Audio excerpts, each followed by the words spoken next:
and welcome back to Kitten Lady and Friends. It's my new interview series where I'm talking to some of the most fascinating experts in cat welfare about different topics that will help us make the world a safer place for cats. I want to thank Royal Canin for partnering with me as part of their continuing Catology education series. And I want to remind you that we have an exciting kitten cam throughout. So we will be able to check in on all of the babies who again, are asleep here. We'll be able to check in on these little guys as they wake up from their nap throughout. But you guys, you're here for the kittens, of course, but you're also here for the guests. And I want to introduce my guest today. I'm super excited to talk to him. My guest today is John Peaveler. He is the Lieutenant of Emergency Services for one of the largest shelters in the world, the San Diego Humane Society. It's also my local Humane Society here in San Diego. So I'm really excited to talk with him. He is going to be sharing a lot of exciting information about disaster preparedness, ways that we can be prepared for any disasters that come up with our cats. I met John when we were actually in Puerto Rico. We were there doing some work on a spay-a-thon, and it was a really just impactful, wonderful time. These are some shots of us working with some cats who were recently spayed and neutered.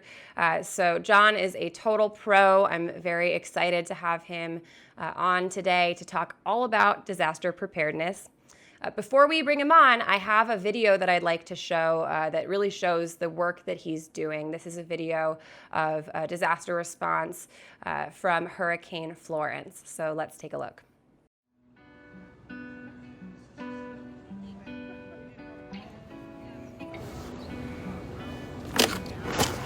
My PFD is pretty well rigged. I've got my gloves, I've got a green laser and a signal mirror and all that kind of stuff.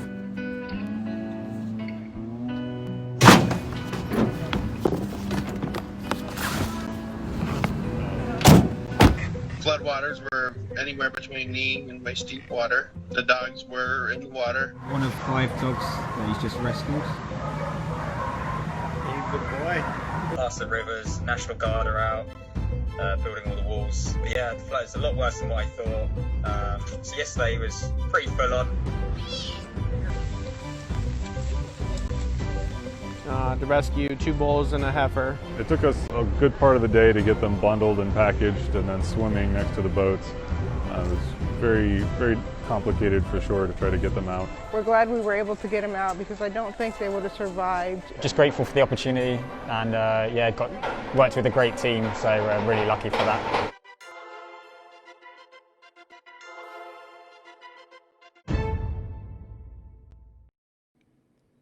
Wow. Okay, well, thank you so much, John. Welcome, and thanks for joining me today. Thank you so much for having me. So that brings back some memories. Oh my gosh.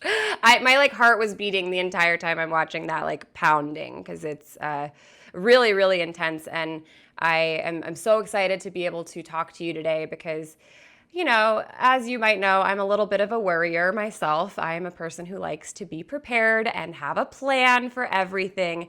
And I'll be honest, when I see a video like that, I don't know that I really am fully prepared if something like that were to happen. And so I know, with anything disaster, probably even more important than disaster response is disaster preparedness, how we personally prepare for these types of things that can occur. So can you talk a little bit about, even just for me or for the people watching, what should I be doing to personally prepare my cats if there were some kind of disaster to happen? Yeah, and I think first of all, everybody needs to know what the risks are in their community. What type of events are most likely to occur where you live? I'd say one of the benefits of living in the South is that a lot of the hurricanes take quite a while to get to you, so you have quite a lot of lead time. Whereas those of us living in the West face a lot of wildfire danger and a lot more earthquake danger as well, where there's much less time to be prepared. You could have as little as 10 minutes to get out. So in either case, you need to have all of the basics that your animal needs at all times. So crates, and whether we're talking about cats or dogs, you need a crate to keep your animal contained, because you're not necessarily sure where you're going to end up, although that is part of the plan. If your animal has medications, you need to have at least a couple of weeks worth. And it's not something you want to try to deal with during a disaster. Is trying to figure out, is your vet open? Can you get a new relationship with another vet? Have an on-hand supply that's going to last at least a couple of weeks. Food, if you have special food, especially for someone like you who's doing a lot of foster, you have a lot of animals in your house. I'd imagine you have several different diets. So certainly a lot more complicated. Your go bag is going to be a lot bigger than most people. I have My go four bag is like dogs. a suitcase, probably. Yeah, or just a separate vehicle that's your disaster vehicle. I don't know. Definitely quite a bit, but you just got to think through everything. And you could start on either end of the spectrum. Where are you going to go? So that's a really good question to ask yourself. You don't want to end up in a public shelter unless you absolutely need to. And if you need to, that's what they're there for. So don't be afraid to go there. But if you have another option, have a plan for that. So if it's a hotel, like how far are you going to go? How far are you willing to go? Do you have friends? Do you have family that you can go with? Just have a brief conversation with them. Like, hey, if we ever have a fire, can I crash at your place? By the way, I'm going to bring how many animals? That's an important part of that conversation. Are they going to fit? Are they going to work with their animals? If I go to my parents' house, they've got one cat and one dog. We could probably make it work. But if somebody's got a pack of 6 dogs or 20 cats or whatever, maybe not the best place. So you really got to think through where we're going to end up. And hotels, you got to realize that most hotels don't take pets, or if they do take pets, they take a certain number of pets or a certain size of pet. So all things to consider. You could camp if you've got an RV. We see all sorts. Just think through that part as well, where you're going to end up. But in the meantime, you got to have water bowls. You got to have your medication. You got to have food for at least a couple of days. In the U.S., generally, it's not going to be that hard to find food once you're out of the immediate disaster zone. You can get to the next nearest Walmart if you've got to cross county lines or whatever. Shortages are usually near the epicenter of a disaster, so have enough to get you through a couple of days. I've got four dogs and a cat. Our daughter, actually, our 12-year-old daughter, took on the cat's package. So the crate is ready. There's a little bag of food and everything on top of it. Make sure that your records are ready. Make sure your microchip has correct information on it. Make sure your animal is tagged, all those things. Make sure you have a good photo of your pet. So photos can help if you get separated from your animal. They can help with reunification in a big way, both in being able to show that or do posters or whatever situation you end up in, but also digital resources like Finding Rover, being able to do a digital connection back. Facial recognition has come a really long way and is a great tool. So just really thinking through, like, what are the things you need every day for your animal, and do you have those, and are they portable enough? And then realize that you got to layer this into your own plan for your own self as well. Like, do you have medications personally? Like, how long is it going to take you to get your stuff together, and then your animals on top of that? I think in a lot of ways, the animals a little, for me, easier to have them ready. Their stuff is ready, so I'm only going to worry about that. Grab my toiletry kit, grab a little bit of clothes, throw it in a bag, and go. But the pet, you don't want to forget stuff for the pet. Because I know that I can live in pretty austere circumstances for a couple of days. Like, I forgot, whatever, I'll manage. But your pet does not have the ability to say, I'm going to skip the next couple of meals. I'm good. I'm on a diet. It doesn't work that way. We need to provide all the same basics that we normally do, just in a different setting. And a lot of shelters will have the basics for you. But it's best to be prepared with your own things and appreciate that having your own things will make your animal more comfortable as well, wherever you end up. And crate train. Last but not least, crate train. Make sure it's not going to be a battle to get your animals into their crates. So that was going to be the next thing I wanted to bring up because, I can create a go bag. And yes, when I think about all my foster kittens, the thought of a go bag is a little bit more overwhelming. A lot of things need to go into it. But when I think about, because I lived on the East Coast my whole life, and then I moved out here 2 years ago, and it's true that the potential disasters that can occur here occur quite quickly. I experienced my first very, very small earthquake this year. And I was like, what is this? This is a totally new experience for me. And thinking like about a quick thing, I know with putting my cats in a carrier, it's always like a thing that takes some coaxing and some time. When I know that, this is a picture of Coco in her carrier, and she's willingly in this carrier because this was when I was moving. And in this scenario, I left the carrier open for like 2 weeks before I was moving because I was like, I want her to just use it as a bed and see it as a very comfortable place. So, that works when you're planning on that. But is that something that I should just do all the time? Like, should I just always have a carrier open? Or like, I just am picturing in the heat of the moment, you're like running around trying to wrangle all your cats. Like, how do you is there like a technique for getting a cat into a carrier when you're scared and they're scared and things are happening really quickly? I think for one thing, it's going to come down to the behavior of your individual cat, or cats plural. How do they respond? Like, are they happy to go into a box? And do you have issues with that? Do they have issues with that? That's going to change what your approach is going to be. If it's bad enough, I would definitely consult an animal trainer. There are a lot of resources out there for that. Desensitization is huge. So if they're used to going in it and nothing bad ever happens and they get rewarded, certainly with dogs, we just feed them in their crates. Traditionally love food. So if the crate is always a good positive place, then it's a good positive place. And if it's not, if it's just a place you shove them in for the vet, then that doesn't help you during an emergency at all. It doesn't help you when you need to take your animal to the vet, which you're going to need to do anyways. So crate training, I think, is pretty universally important for any animal owner. But it's gonna vary a little bit. But it certainly can't hurt to have the crate accessible and it just be one of the places where your animal sleeps. Other options are, so like your crate in this picture, you can peel the top back, so you can make it more open and less constricting and scary. So when you're desensitizing, you can do that. With plastic crates, you can remove the top, so they're just going into half, and you can just do it in stages. So it really just depends on where your individual cats are, how long that process might take. So you can do half a crate and feed in there, or do treats, make it into a bed, and then slowly convert it back into a full crate to where there's no lingering fear or concern around the crate.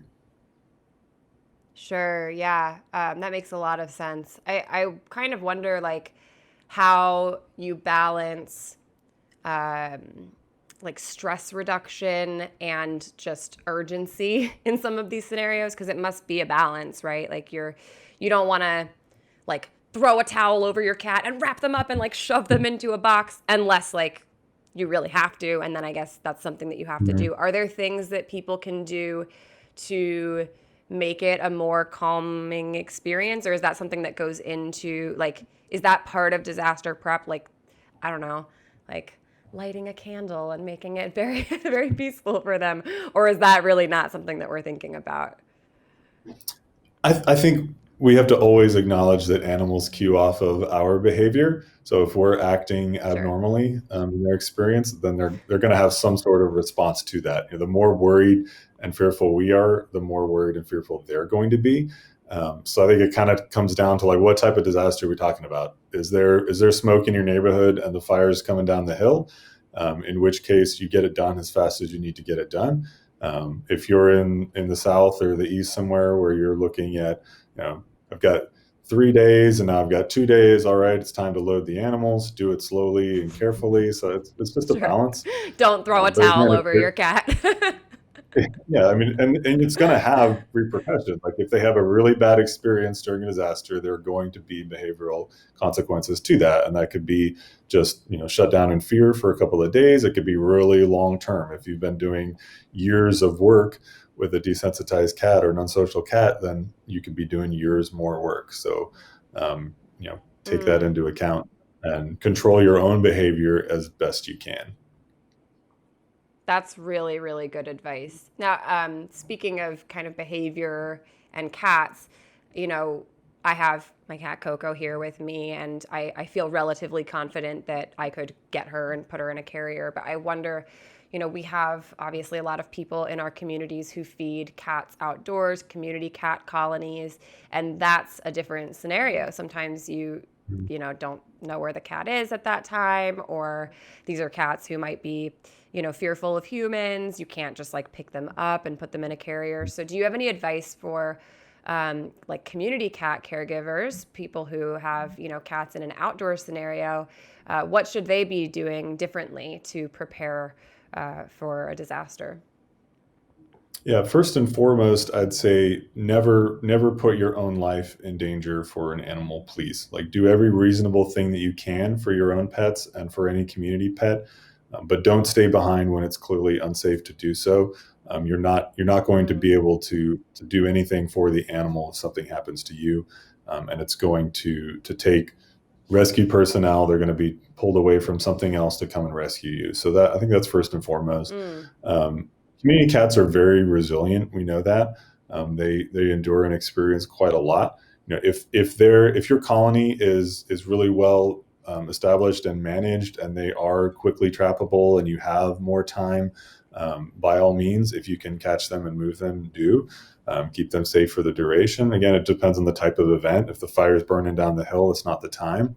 But if you're in fire danger area, identify places that aren't going to burn, any safe zones, and that's where you should concentrate food and water. That could be dirt field, big sports fields, anything that's just unlikely to burn all the way across, big parking lots, whatever. Put a bunch of resources in there, and then when it's safe for you to come back, and when law enforcement lets you come back because it's safe, they'll at least have resources there. And they are very resilient. That's awesome. Yeah, that's great advice. You do what you can, but I think that's the same is true in hurricane zones. Again, cats are very resilient, and they're gonna get to high ground if at all possible. So don't leave them contained.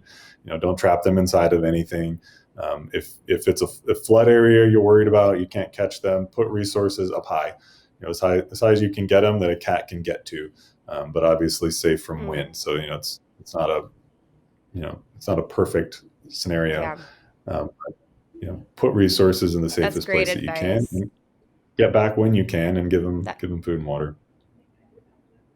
That makes a lot of sense. So, when we're not in the middle of a pandemic, which we currently are, I travel a lot. I do a lot of traveling to, speak at different conventions and conferences. And I know when I'm not home, that's the time that it scares me the most if there's something that could come up, because, I'm not personally here. So I'm wondering if you can kind of share advice for, like, obviously I have people who come and care for my cats if I'm not home, but what should I be preparing them in some way? Like, what should I be preparing for a cat sitter, and how many people should you have on call for your cats? I think it depends a little on your lifestyle, how many people, but it's perfectly possible for that too. It's perfectly possible for any of us to be at work when a fire happens. So if we're talking a quick disaster, like, your neighbors should know. If you have a local like cart or dart or some sort of animal response team that is really proactive, let them know you've got a lot of animals, or your humane society, they may be able to help. As a very last resort, certainly, but let your neighbors know. Yeah, absolutely. If you've got multiple pet sitters, and make your evacuation protocol, or whatever you want to call it, as simple as possible. The crates are there, the food is there. Like, all you have to do is put them in. I mean, just like you try to do for everything when you're gone. Like, you lay out the instructions, everything's on the fridge, like whatever's going to work. I'm sure you're as conscious as we are with our pet sitters. Like, this is exactly what to do for each animal in each situation. Oh, yeah. If there's a medical emergency, Yes. this vet's first, then this vet, then this vet. You call this number, then this number, then this number. You just line it out, and just even having done that work just makes it just that much easier to respond during an emergency. But it's hard, when you have a traveling lifestyle. We travel a lot. I move around a lot for work as well. It's certainly a risk, and you need to have the best plan that you can. But I don't think there's Didn't you necessarily have perfect scenario. You had an experience recently where you thought that there might be a disaster, that it ended up being a false alarm, right? But you were not home. Can Yeah, you talk about that? that was terrifying. Yeah, the fire department was doing training, and they chose our neighborhood as their scenario training, and they used a radio frequency that's not reserved for training. So we had somebody monitoring that, and we didn't have. There was no time. Like by the time I would have gotten home, based on the intelligence we were getting off the radio, like the entire place would have been gone, which is horrifying. Oh my God. Um, yeah, and that's the Wow. I'm reality of glad that that was wildfire. a false alarm, but it's Yeah. you realize that like that can happen to anyone. I think like when I think about the piece of paper I leave for whoever's watching my cats, I realize that I am missing some things, I think, because you know, I don't have my neighbors on call, for one. I have like people who are further away or like my vets on there, but maybe it is a good idea to include like neighbors who are aware. I wonder, do you have any advice for, or is it a possibility or a trend for like communities to come together for one another? Like, I know the dogs in my neighborhood, but I'm not sure who has cats in their home. Like, is that something that people should be doing? Like talking to their neighbors and exchanging keys or things Absolutely. like that? Yeah, if you're in a disaster-prone area for whatever reason, if you're on low ground in a floodplain or near a floodplain, if you're in Hurricane Alley or Tornado Alley or Fire Alley, as big as that alley is now, you definitely should interact with your community. Like the more awareness there is of what animals are in the community and what the resources are, the better. There's no replacement for individual preparedness first and foremost, and community preparedness second. Those things are indispensable because however many response resources you have in your community, however many people do animal rescue and disaster or can come to you nationally or internationally or whatever the case may be, those are finite resources, very, very finite resources. And the worst hit neighborhoods get those resources. So the more people that had a plan and that didn't need help, the better. It helps everyone. It's the best thing for you and your pets, and it's the best thing for the responders that are trying to help the animals that need them most. Sure. So, so we talked about individual response and community response, but, for those of us who work with or for rescues or sanctuaries or organizations that have like a larger volume of animals, what kind of preparedness do organizations need to be doing if you run a cat shelter or something like that? Who should be trained and how should they be trained, and what does that look like? Yeah, that's a big question. I mean, first and foremost, every organization has a responsibility to their animals in care. And while we're all really busy doing our day to day, we can't overlook at least what the greatest threats are to the well-being of our organizations, whatever that may be. Certainly, like basic fire plans, where any building can have a fire anytime. You've got to have conversations throughout your region. Who are your closest partners? Like, can you be sister shelters or sister rescues or whatever, where they'll take your animals and they'll work with you while you're getting back on your feet. Even if it's just a couple of days where you got to figure out something else, you got to figure out a boarding facility or something. And it depends on how big your organization is and what existing relationships you have. But have those conversations and have them early. Who are the people that are going to come out and do rescue? Are there, like, what groups exist in your area? So who can you count on to come help you? So if a hurricane is coming toward you and you can't get all your animals out, who you're going to call to help you do that? Do you have transport resources to move all of your animals? It really depends on the size of organization and how many vehicles you have. So that in and of itself is a big limiting factor. Do you have caging for every animal that you have in care at all times? And if you don't, start a cache or start a centralized cache that will serve multiple organizations or regionally. And that's what some of the teams do as well. Like they have a cache at the state level, at the county level, or something like that. So those are resources that organizations can pull from. Every disaster should be dealt with at the lowest possible level in terms of resources, people, everything. So if you can have a plan that will completely work for your animals in-house, awesome. And if you can't, then you need to go to the next concentric circle. So you need to talk to your city organizations, or you need to talk to other rescues in your area, or you need to go to the county or the state. And again, it depends on what size of organization you are, where that stops. National resources are exclusively for organizations that are overwhelmed in disasters. So it's not something that you should count on necessarily before an event, because if a national group is looking at 35, 100, 200, 1,000 organizations that have been impacted by a disaster, they have to allocate their resources just like anybody. And there are never enough resources for everybody to get everything that they need. So the more planning that you've done at the local level, the less support you need externally, the better off you're going to be. So don't count on the cavalry to come from a national organization. If you absolutely you don't want to need be in that position if you don't have to be. Exactly. Yeah. At the very least, try to establish a sister organization. And if you're doing transport regularly and you're moving animals 200 miles, then 200 miles is a pretty reasonable distance to evacuate your animals. So, all right, we're going to bring our animals to you, and just have that conversation in advance.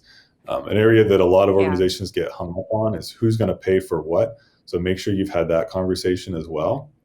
If you're able to cover all of your costs, great. It can be a handshake deal. But if somebody's going to need to incur some costs, whether that's housing or food or veterinary or whatever, you really want to solidify what that relationship looks like in advance. Sure. That makes a lot of sense, like to have that ahead of time, because how stressful it is to be trying to evacuate animals and then also go through like the sort of like, how are we managing this relationship stuff? It makes so much sense that you would have that ahead of time. Something that I have been thinking about in prepping for this is that there's so many moving parts with what you do. It's not just going out and getting the dog from the roof of the flooded house. It's not just the personal preparedness part of it. It's like all these moving parts, and that takes individuals, that takes communities, that takes organizations, maybe different organizations partnering. I do have a video that I would love to show that is from out here. It's from the Camp Fire, which is in California. And this video is a different side of things. This is showing kind of the on the ground with the animals who were being sheltered. So I'd love to watch that video and then talk about it. Let's bring that up.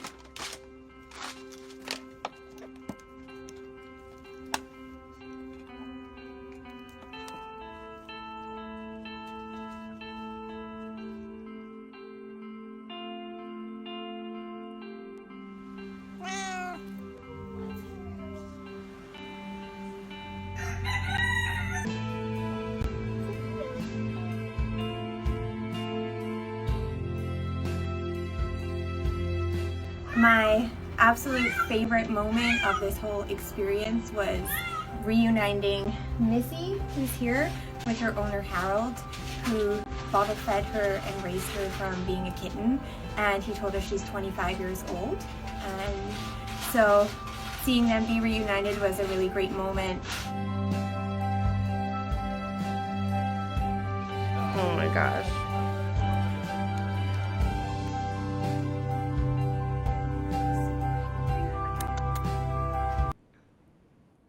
I mean, I like watched that already, and I don't know why I'm crying watching it again, because I know what happens. He's fine. He gets reunited. But that's just beautiful, and that's another side of things. And I know that, like, you're in your role, you're not just doing one little part. Like, you're overseeing all of that. So can you talk about, like, all the different types of roles involved, and like, what do those moving parts look like? How do they work together? And what's the most touching part of it for you? Like, what's the most meaningful part of it for you? Yeah, I mean, disaster response is definitely really complex. The U.S. has learned a lot of really valuable lessons, particularly after Hurricane Katrina and then Superstorm Sandy. Again, there were big introspective moments at the national level. In 2005, we saw people stay behind with their pets, put their lives in danger, and people actually lose their lives because of it. Which resulted in a requirement that all areas provide sheltering that accommodates animals. So that was a huge change. And so we as San Diego Humane Society, but also nationally, many organizations We have to look at the field response side of things, where we're actually getting animals out of danger, and those are generally animals that got left behind for whatever reason. There's a large number of reasons why that can happen. We do that, and we also do emergency animal sheltering. And there are really there's three basic kinds of animal sheltering, but we break it down two ways. Animals that come with their owners, so you evacuate, you didn't have a place to go, and you come to usually going to be a Red Cross shelter, but there are other organizations that provide that as well. You bring your animal often it's side by side, so your animal will be in the gym and you're in the rec hall or whatever. And then also animal only shelters. So all those animals that get left behind, that get lost, that whatever happens, all those animals have to be cared for as well. So you're looking at, if you're an animal shelter and you have the responsibility of providing that service, which is generally going to be a city or county level type of facility, you have to care for all of your animals that you currently possess. And then you have to care for all the animals that come in during that as well, which is a huge, huge undertaking in many cases. And the Camp Fire is one of the more extreme examples. Certainly, I think the biggest after Hurricane Katrina, where Butte County cared for 1,400 animals for several months. And those were animals that were awaiting reunification, that people lost their homes. And so a lot of people didn't have a place to bring a pet, or they lost their whole life and their whole livelihood. And so they couldn't even take their pet yet, or hadn't even got to there, didn't know their pet was alive, or, just so many different scenarios. So the teams that go and do things like that, it's really heartbreaking. The Camp Fire especially was one of the worst that we've been associated with, for sure. It's just so much loss of life. So those moments of reunification are so important, because a lot of times you have to give an owner bad news, but when you can give them good news that you have their pet, that's huge, and it makes everything worth it. Absolutely. And then beyond that, so you bring these animals into care, you care for them for as long as you reasonably can, and then you find new homes for them. And so when you eventually get to that, and there's a lot of due diligence in that, like what is a reasonable amount of time based on the scope and scale of this? I mean, it could have been, if that animal could have been free roaming before the disaster, but we're still awaiting reunification. And if that doesn't happen, then we move on to adoption and we find happy endings for those animals. And that's a national effort, depending on the size of the disaster, where organizations start taking those animals from all over. My family actually adopted a cat from the Camp Fire. He only lived another less than a year, actually, but he had a happy ending. Yeah. Oh, wow. Oh my gosh. Well, I want to backtrack to something that you mentioned, because I think it's really interesting, which is about, there's animals who need shelter who have been separated from people, and then there are animals who have not been separated from people, and both the pet and the family need shelter. And I want to bring up a picture of actually the same trip where you and I were in Puerto Rico. When we were there, shortly before we came, there was a big earthquake in Guanica, and there were people in a relief shelter there. And while we were there, we wanted to bring a bunch of cat food donations. Something that we learned through, just talking with the local shelter there, was that they get a lot of dog food donations and not as many cat supplies. So I was like, well, I'm not going to allow that. We got my friend's car. We went to the grocery store. We bought every single thing of cat food on the shelf. I think they probably thought I was absolutely nuts with my giant grocery cart full of cat food. But we went to this relief shelter, and there was a cat there. I hope we can pull up his picture here. There he is. That's Charlie. And it was just amazing, because I got to talk to the family about their experiences. They had become separated from him, and they had gone back every day for several days at that point, and they'd found him. And I just was so happy to see that in this particular situation, they were able to, have housing for themselves and for their cat. And I wondered, is that common? Does every relief shelter allow a cat to be there? And if not, how do you find the ones that do? And I know that you mentioned some legislative changes around that. Can you clarify how that works? Yeah, so not every shelter will take pets, but some of the shelters in your area are required to take pets. That's generally going to come out from the county or some official body. However, you get your emergency notifications locally, like we have an app, and then we have official Twitter accounts in San Diego County, for example. They will announce which shelters are taking animals. So not all of them will, but if you show up at the wrong one, they'll be able to tell you what is the right one as well. So it's just, they just balance it. Like, you can look at census data and figure out, roughly how many homes have animals.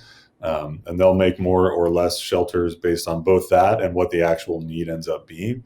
But some shelters are required to take pets and to accommodate the needs of those pets. And that's hugely transformative.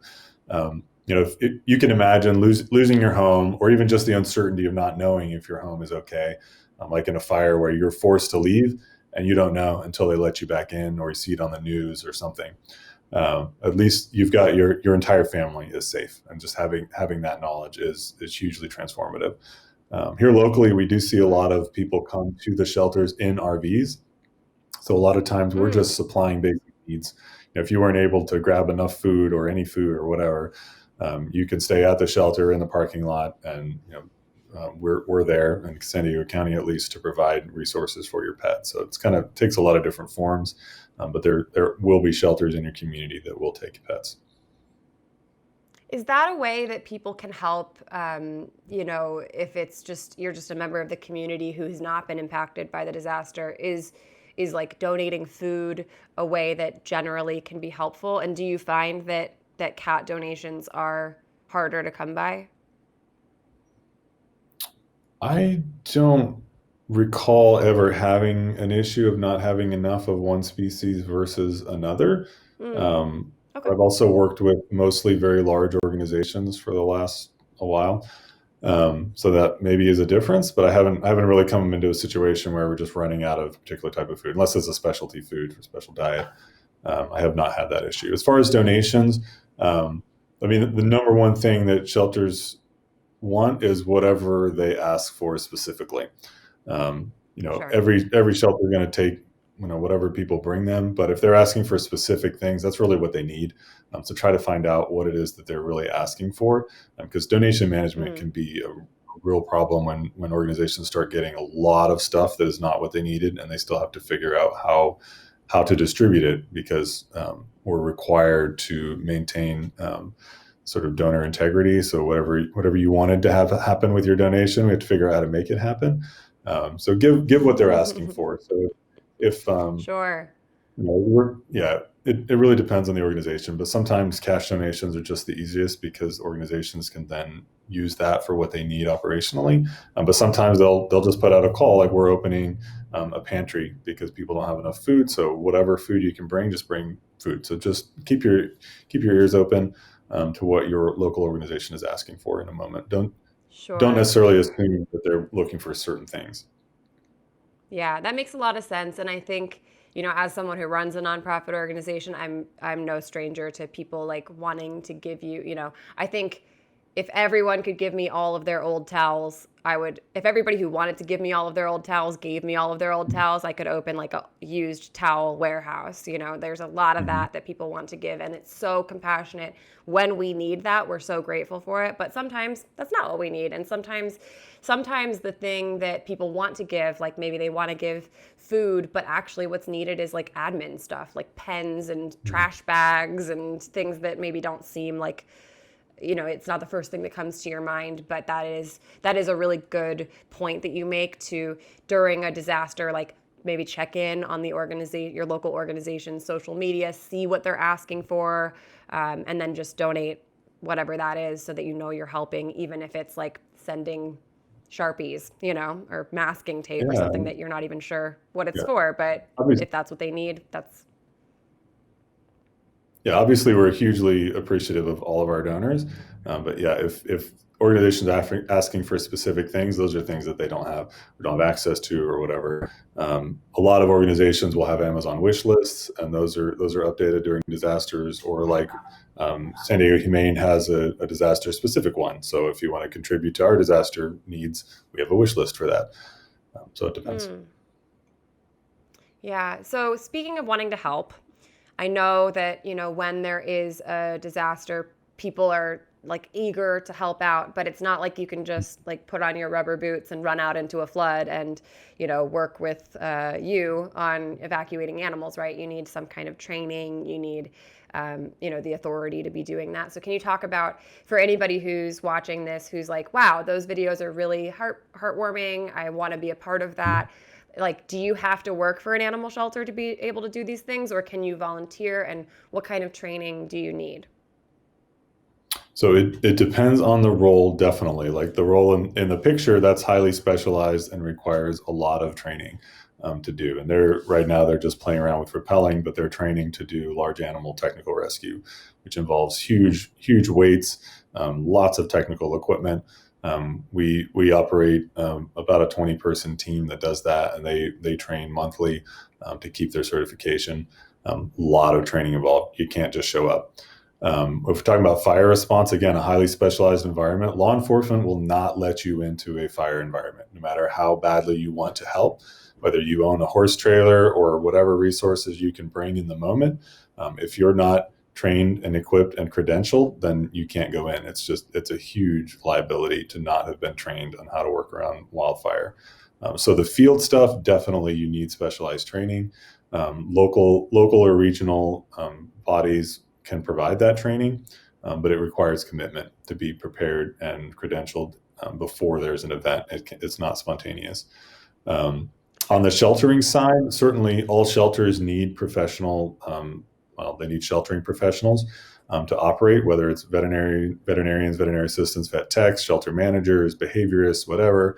But in many cases, there are some roles that are what we call just-in-time training roles, where you can do basic daily care with an hour of training or whatever is appropriate for the environment. They'll ask you some questions about what your experiences are and then apply you appropriately.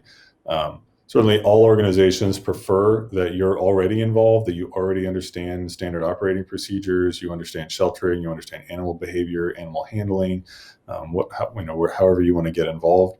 Getting involved beforehand is definitely better for the organization. They know you, they know what your capabilities are, and how much time commitment that is going to vary by organization. But being trained beforehand is always going to be better. But there are many roles in emergency shelters and sort of the bigger scale environments where just-in-time training does occur, and you can get involved. But you need to be asked. Or you need to ask the question, like, do you need support? So if you hear that they do need support and they're looking for someone that is you, they're looking for someone with your abilities or not abilities or whatever you have, awesome. Or reach out to your local organization, the organization you adopted from. How can I help? And if the answer is we need donations, or we need people to manage donations, or we need people to walk dog, whatever they answer, like that's the way that they need help in that moment. Sure. And especially when you get into resource poor disasters where there's not enough lodging, there's not enough electricity, there's not enough clean water, there's not enough food. You showing up can occupy resources that professional rescuers need, and can get you and others into trouble as well. And you cannot show up to floods without being credentialed, without having an MOU and being invited by the organization that has jurisdiction there. You will not be allowed, and police will escort you out of the area on the field side. So be invited, know what's being asked, and make sure that you fit the bill. Okay.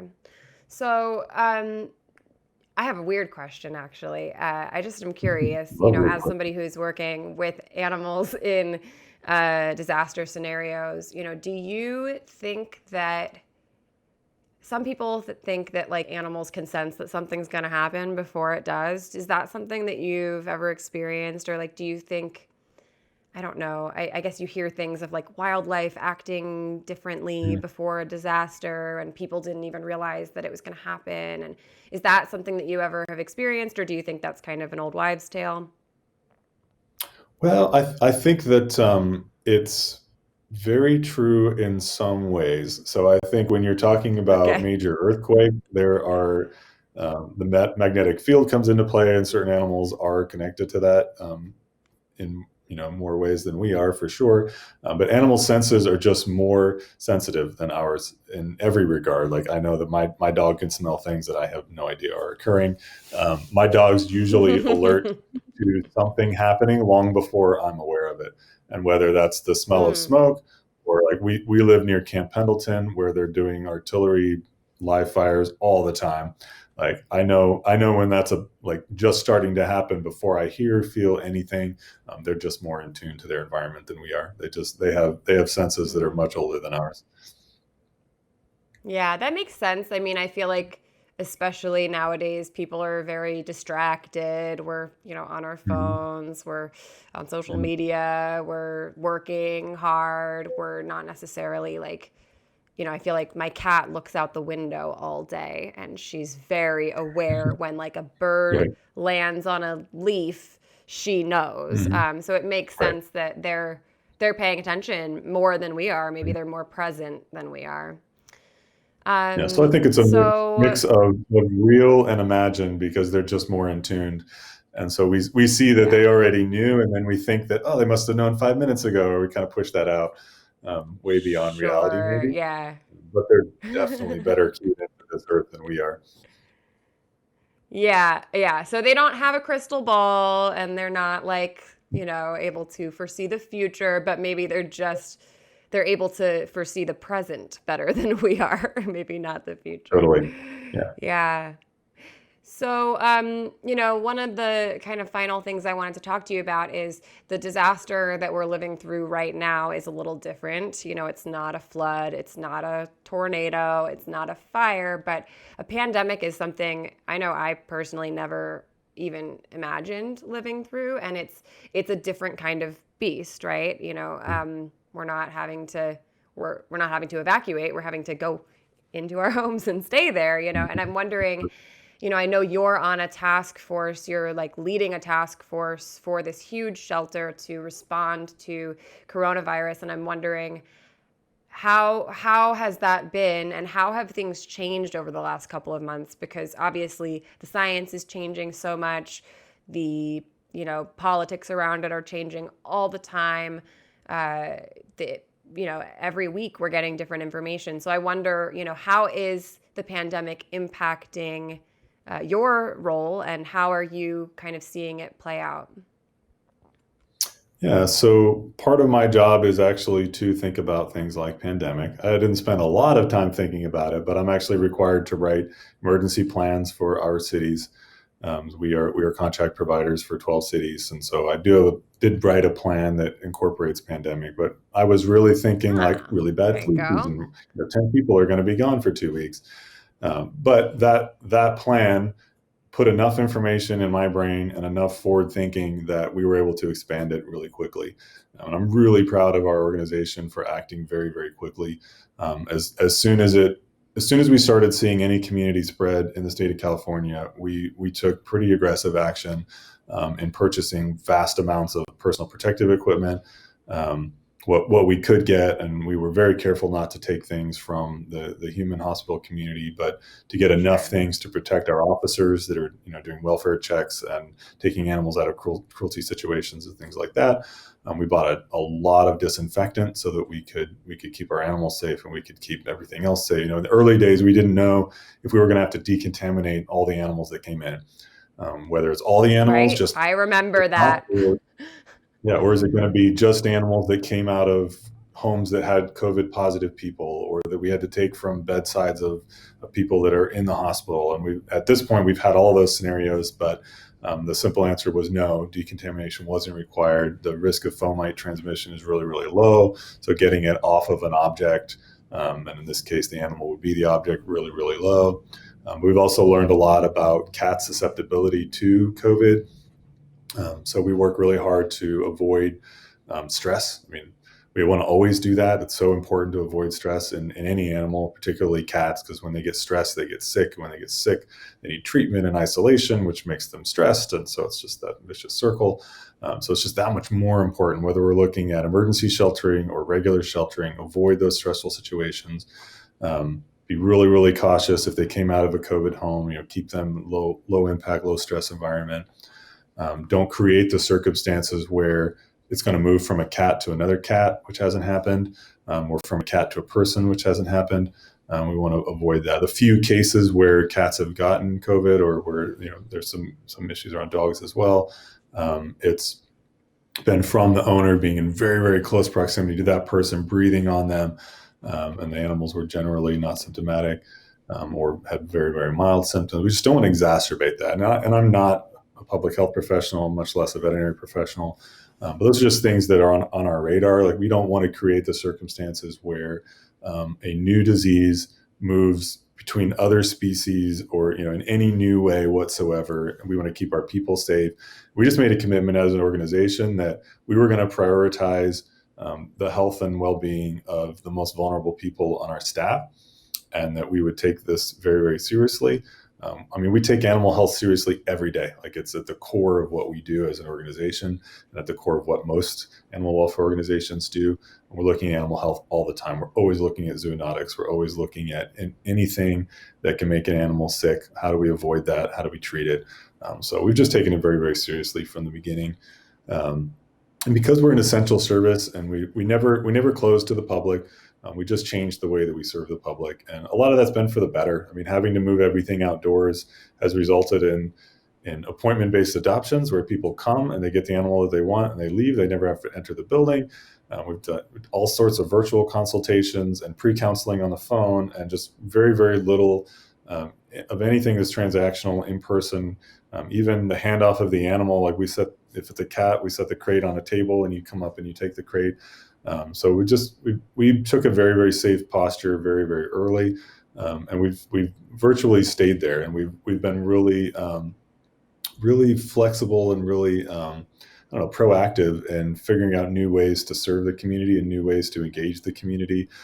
It's taxed every department in every organization, I think. Like, how do we fundraise during COVID, and how are we going to do emergency response? That's right up my alley.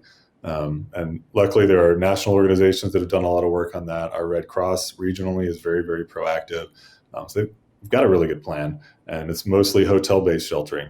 If you show up to a Red Cross shelter, if they have to, they'll put you in a congregate setting for the least amount of time possible, and then you're moving to a hotel. If they can get you straight into a hotel, great. But it depends. Does it affect 100 people, 1,000 people, 10,000 people? But they've got 90 hotels on their roster just in San Diego County that are ready to take people. Wow. And then we keep pushing that preparedness. More than ever, you want to avoid going to an evacuation shelter because of a pandemic. So have that plan. All circles back to that. Have a plan that works for you, and have a plan that works for your organization. And keep sanitizer by the door, and your gloves and your mask. I have since the pandemic started, I've left the house literally only to go to the San Diego Humane Society to pick up foster kittens and a couple puppies. I have gone to the vet, many times.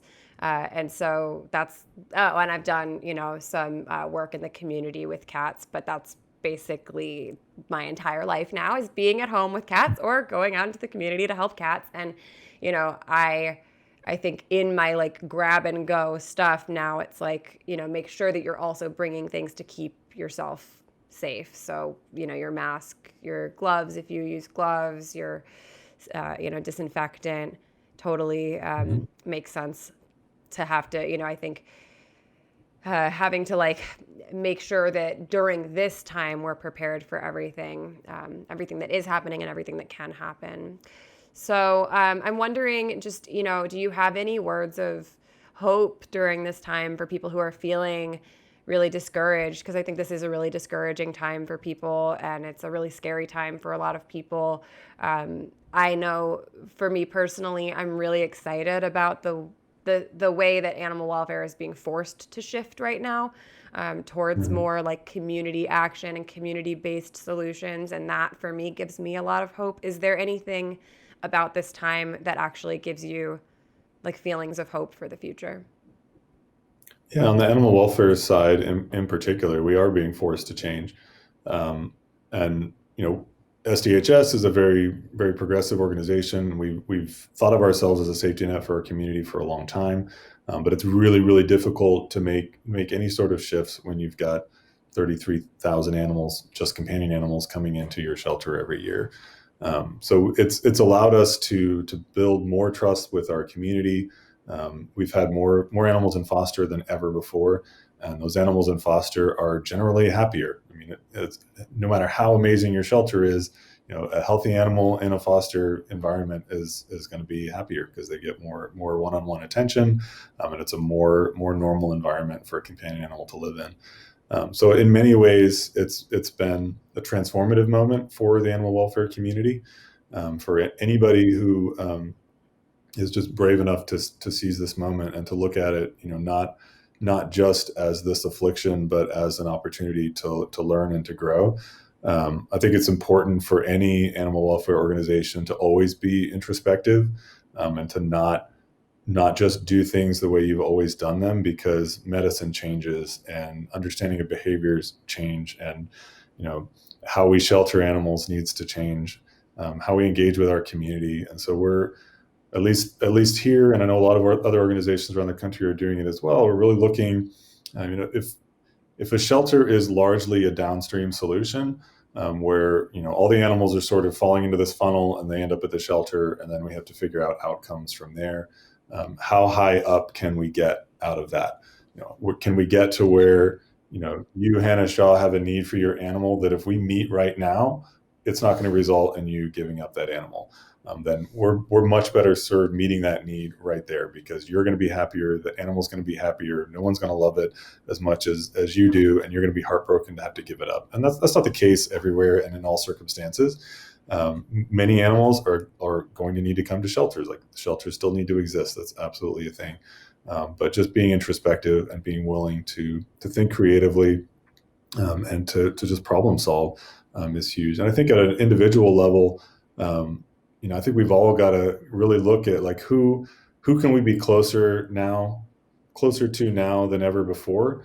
For me, that's my kids, a no-brainer, and my pets. I spend more time with them now than I ever have. And that's been a huge blessing, as much as it's been a huge headache in some ways. I'm working from home twice a week, which is both a blessing and a curse, depending on what meetings I have. But that's huge. And our lives are so busy. And so, like, do I want to go back to exactly what we had, where I was just always busy and just running from emergency to emergency? Like, things are a bit quieter right now. And I think that's a blessing. And, Yeah. I mean, it's hard. It's definitely a hard time for all of us. But also focus on what good you can do, like whatever your passion area is. If you're into cat rescue and kitten rescue, this is a great time to engage your community. People are home, they're noticing animals more, they're engaged with those animals more. Whatever you're passionate about, you just got to modify your behaviors a little bit. Life hasn't ended. Humans have survived pandemics before. If you socially distance when you're together 6 feet or more, and wear masks and wash your hands, we can get through this, and we can still live full lives. Yeah, I love what you said, and I think it is an opportunity. It is difficult, but it's an opportunity for people to, it's an opportunity for people who have never fostered before to try that out. It's an opportunity for us to be closer to our cats. My cat Coco doesn't leave my side ever, and it's lovely and wonderful until she deletes my entire document that I've been working on, and then I'm like, okay. But yeah, it is a real opportunity, and I feel really hopeful for the future of animal welfare as well. So I have one last question for you, and it's a silly question. So here's my question. It's a would you rather. So Okay. Would you rather, in a rescue scenario, would you rather be deployed to rescue a cat from the moon? Okay. Don't worry, you have all the protective gear that you need, and the cat, she can breathe on the moon just fine. Don't worry. That's Coco. Okay, yeah. Or would you rather go on a rescue mission to the bottom of the ocean, and why? Oh man, that's challenging. Actually, I'm going to go with moon, and I'll tell you why. I ran a dive team in Kuwait, the country, for a few years, doing a lot of reef cleanup and some habitat protection work. So I've done the bottom of the ocean, and I have never been to space. So I would definitely choose the moon.